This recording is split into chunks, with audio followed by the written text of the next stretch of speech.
സ്ഥിരമായി മുടി കൊഴിയുന്നുണ്ടോ? ഹെയർ ഓയിൽ മാറ്റിയിട്ടും ഷാമ്പു മാറ്റിയിട്ടും സപ്ലിമെൻറ്റ്സ് കഴിച്ചിട്ടും മാറ്റുന്നില്ലേ? അങ്ങനെയാണെങ്കിൽ പ്രശ്നം മുടിയിലായിരിക്കണമെന്നില്ല, ശരീരത്തിനുള്ളിലായിരിക്കും. മുടി കൊഴിച്ചിലുള്ളവർ നിർബന്ധമായും ചെയ്യേണ്ട 5 ബ്ലഡ് ടെസ്റ്റുകൾ ഏതൊക്കെയാണെന്ന് പറഞ്ഞു തരാം. എല്ലാ മുടി കൊഴിച്ചിലിനും ഒരേ കാരണമാകണമെന്നില്ല. അതുകൊണ്ട് തന്നെ എല്ലാവർക്കും ഒരേ ബ്ലഡ് ടെസ്റ്റ് ആവശ്യമില്ല. എന്നാൽ ചില ബ്ലഡ് ടെസ്റ്റുകൾ മുടി കൊഴിച്ചിലിൻ്റെ യഥാർത്ഥ കാരണം കണ്ടെത്താൻ സഹായിക്കും. അതിൽ ആദ്യത്തേത് CBC അഥവാ കംപ്ലീറ്റ് ബ്ലഡ് കൗണ്ട്. ശരീരത്തിൽ അനീമിയ ഉണ്ടോ, ഇൻഫെക്ഷൻ ഉണ്ടോ എന്ന് മനസ്സിലാക്കാൻ സഹായിക്കും. അനീമിയ ഉണ്ടെങ്കിൽ മുടി കൊഴിച്ചിൽ കൂടുതലാകാൻ ചാൻസ് ഉണ്ട്. രണ്ടാമത്തെ ടെസ്റ്റ് ഫെറിറ്റിൻ ആണ്. ഫെറിറ്റിൻ ശരീരത്തിലെ അയൺ സ്റ്റോർ ആണ്. ഹീമോഗ്ലോബിൻ നോർമൽ ആണെങ്കിലും ഫെറിറ്റിൻ കുറഞ്ഞാൽ മുടി കൊഴിച്ചിൽ ഉണ്ടാകാം. പ്രത്യേകിച്ച് സ്ത്രീകളിൽ ഇത് വളരെ സാധാരണമാണ്. മൂന്നാമത്തെ ടെസ്റ്റ് തൈറോയ്ഡ് പ്രൊഫൈലാണ്. TSH ആവശ്യമെങ്കിൽ ഫ്രീ T3 ഫ്രീ T4 നോക്കണം.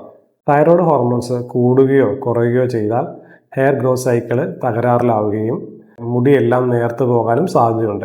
നാലാമത്തെ test vitamin D. Vitamin D കുറവാണെങ്കിൽ മുടി കൊഴിച്ചിൽ കൂടുതലായിട്ട് കാണാം. പക്ഷേ വൈറ്റമിൻ D മാത്രമാണ് മുടി കൊഴിച്ചിലിന്റെ കാരണമെന്ന് കരുതരുത്. അഞ്ചാമത്തെ test vitamin B12. Vitamin B12 കുറവുള്ളവരിൽ ക്ഷീണം, ബ്രെയിൻ ഫോഗ്, കൈകാലിൽ മരവിപ്പ് എന്നിവയ്ക്കൊപ്പം മുടി കൊഴിച്ചിൽ ഉണ്ടാകാം. അപ്പോൾ എല്ലാവർക്കും ഇത്രയും ടെസ്റ്റുകൾ ചെയ്താൽ മതിയോ? ഇല്ല. PCOS സംശയമുള്ള സ്ത്രീകളിൽ ഹോർമോൺ ടെസ്റ്റ്, ഇൻസുലിൻ റെസിസ്റ്റൻസ് ഉള്ളവരിൽ ബ്ലഡ് ഷുഗർ, ഫാസ്റ്റിംഗ് ഇൻസുലിന്, അതേപോലെ ഓട്ടോ ഇമ്മ്യൂൺ ഹെയർ ലോസ് ഉള്ളവരിൽ പ്രത്യേക പരിശോധനകളും ആവശ്യമായി വരാം. അതുകൊണ്ടാണ് ഇന്റർനെറ്റിൽ കാണുന്ന ടെസ്റ്റ് ലിസ്റ്റ് എല്ലാവർക്കും ഒരുപോലെ ചെയ്യരുത്. ഞാൻ മുടി കൊഴിച്ചിൽ മാത്രം നോക്കി ചികിത്സിക്കാറില്ല.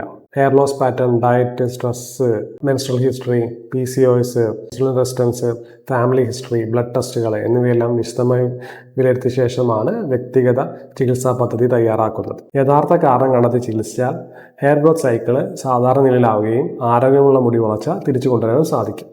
നിങ്ങൾ ഇതുവരെ മുടി കൊഴിച്ചിലിനായിട്ട് ഏതെങ്കിലും ബ്ലഡ് ടെസ്റ്റ് ചെയ്തിട്ടുണ്ടോ എന്ന് കമൻറ്റ് ചെയ്യൂ. മുടി കൊഴിച്ചിൽ കാരണം ബുദ്ധിമുട്ടുന്ന എല്ലാവർക്കുമായിട്ട് ഷെയർ ചെയ്യും.